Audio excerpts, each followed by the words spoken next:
As the owner of my company, Stealthy Wood, I juggle many responsibilities, and approving purchases is one of them. As Stealthy Wood grows, manual processes like recording everything on paper or in Excel are too slow.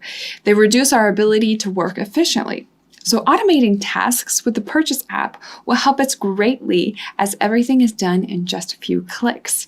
The implementation of a purchasing policy will also help us create budgets and keep an eye on our cash flow. And as we will keep track of everything, we'll be able to do our reports on time and with accuracy. Great, isn't it? But we won't be the only ones to benefit from this. Our suppliers will also see the advantage, giving them the possibility to deliver and track products easily.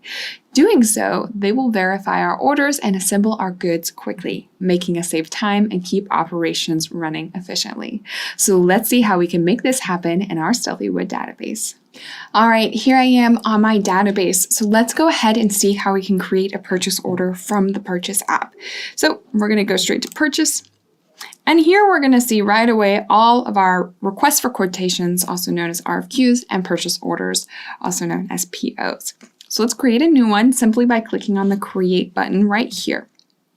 All right, so when we create a new request for quotation, the first thing we're going to want to do is add our vendor.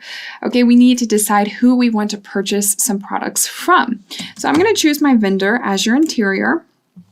Okay, and then after we've added the vendor, we also need to decide what products we want to buy from them. And I'm going to specify those right down below under the product section. So let's go ahead and add a product. In this case, I'm going to choose my pedal bin. Now, by default, the quantity that we purchase will be 1, and we're going to modify this. I'm going to say 20. I do want to purchase more than just one of this item, and I'm also going to change the unit price as well. So maybe I've seen their catalog. I know how much this item costs, so I'm going to put 15. Okay, so this looks good so far. Of course, we can modify the other things in this line as well, such as the taxes, but I'm not going to do that. Okay, so once we have created our basic request for quotation, we will save it, and then we can either print it or we can send it by email to the vendor, which is what I'm going to do. So I'm going to click on Send by Email. Okay, I will have my email template pop up, which I can modify right away, or I can just go ahead and send it the way that it is. I think this looks pretty good, so I'm going to click on Send. Okay, once I click on Send, I'm going to see a status change from RFQ to RFQ sent. And in the chatter of the document, I'm going to see the body of the email as well as the RFQ PDF attachment. All right, so I'll be able to check that out as well. Okay, so let's say we sent it to the vendor, they agreed to sell us these items. The next logical step is to confirm the request for quotation, and Odoo will suggest that. So let's click on Confirm Order. All right, once we click on Confirm Order, we're going to see a status change again from RFQs sent to Purchase Order. And then a receipt will be created, which we see in the corner right here. But we're going to be able to receive the products simply by clicking on the button Receive Products. So let's click here. All right, we're going to be redirected to the receipt, which we can validate. So of course we can click on Edit and change the done quantity. We asked for 20 items, and we can see how many items we actually received. So I can put 20 here. If I don't add anything and I click on Validate, Odoo will automatically apply the demand quantity as the done quantity. So let's do that. Let's click on Apply. All right, and we see the status change from ready to done at the top as well. So you can always keep track of the status by looking at the status bar here. All right, let's go back to our purchase order. We always can access the receipt. It's good to go here. And this is just the basics for creating a purchase order. But of course, there are some other things that we can do between the request for quotation and when we actually receive the products, such as quality checks. But we're going to talk about that in another video. There are some additional things I want to show you in this video though.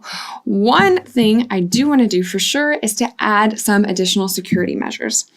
One of which is I want to be able to approve the purchase orders my users are creating if they are above a certain amount. Okay, so I'm actually going to go to Configuration Settings while I'm here on the purchase application. And I'm going to activate the option Purchase Order Approval. I've already activated it actually. And then I'm going to add a minimum amount. Okay, so I want to say if my users create a purchase order that is above $250, I need to approve it before it can be confirmed. Okay, so we're going to look at that, and we're also going to be sure we have warnings activated. This will work for products or vendors, and I'm going to show you what that looks like as well. Okay, so let's go ahead and log out and log in as one of my users since I already have these features saved. So I'm going to log out, and I'm going to log in as my user Eduardo. Okay. And I'm going to go to the purchase application and create a new request for quotation. So let's go ahead and choose Azure Interior again. And actually, I'm going to go ahead and show you that what that warning option does that we saved from the settings. So let's go ahead and go to our vendor contact template here, and we're going to jump over to the internal notes tab. And since I have that activated, I'm going to see warning on the purchase order. Okay, so I can click warning. Right now, by default, it'll be no message, but I can click on warning. I've already added a warning, no delivery after 5 p.m. on weekends. I can say, I can edit it right here. I can just say no delivery on weekends at all. So let's do that now. And then we're going to save. And when I add that vendor, whenever I add that vendor to a purchase order, I'm going to get this pop-up, warning for Azure Interior, no delivery on weekends at all. And this will be for all of my users. Whenever they add this vendor, they're going to get this pop-up, which is always good to keep in mind for future planning. Okay, so let me just remove Azure Interior again, re-add them. I get the pop-up. It's as simple as that, but it's extremely useful. So let's click on OK. Then we're going to go ahead and add our product. So I'm going to add that pedal bin. Now you're going to notice something here. The unit price is actually the same as the unit price that I added the last time. So since I was purchasing this product for the first time from this vendor, it remembered the price that I purchased this product for. And we can actually modify that on the product template. So if we go to the purchase tab, we see that the vendor was automatically added as well as the price. We can modify here if we would like to. So the next time we create a purchase order for this product and vendor combination, it will automatically apply the correct price. So that's really cool. So let's go ahead and save this. All right, and I'm going to purchase 20 of this item, of course, and we do see that the total is above $250. So we are going to need the manager approval, but let's see what that looks like. I'm going to save this. So far, it looks like just a regular request for quotation, but when I click on confirm order, we're going to see that there is a new status here, to approve. Okay, so it doesn't go directly to the purchase order, and that's for the manager. All right, again, we'll be able to see the history of this in the chatter. So RFQ to approve. So now that we see that it works, let's log out and let's log back in as the administrator. Okay, so I'm going to log in as myself. And then I'm going to go back to the purchase application and I'm going to look at that request for quotation that my user created. So first of all, I already see that the status is to approve. So let's click here.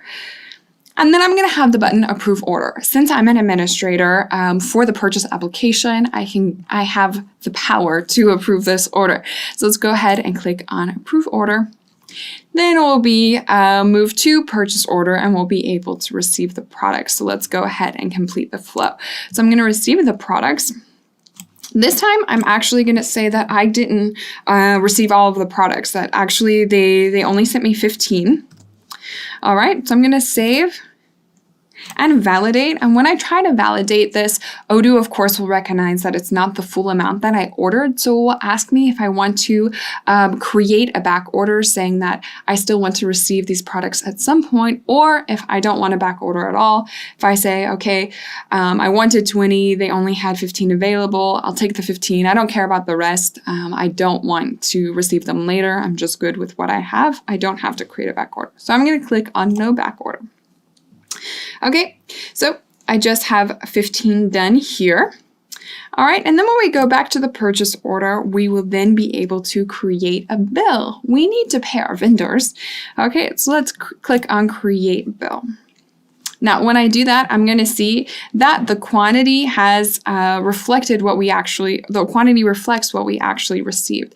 Okay, so even though I ordered 20, I received 15, and I will only have to pay for 15. So Odoo recognizes that, which is really nice. So let's post this, and then we'll register the payment, validate. Okay, we see that it's marked as paid. We'll go back to the purchase order, and we do have the full history of events here. I see that I ordered 20, I received 15, and I was billed for 15. Okay, so I have all of that right here. And on the receipt, I'm going to see that we had a demand for 15 were done, but we also asked for 5 in addition. So originally we asked for 20, but 5 were not done. Okay, so we can see everything that's going on here as well.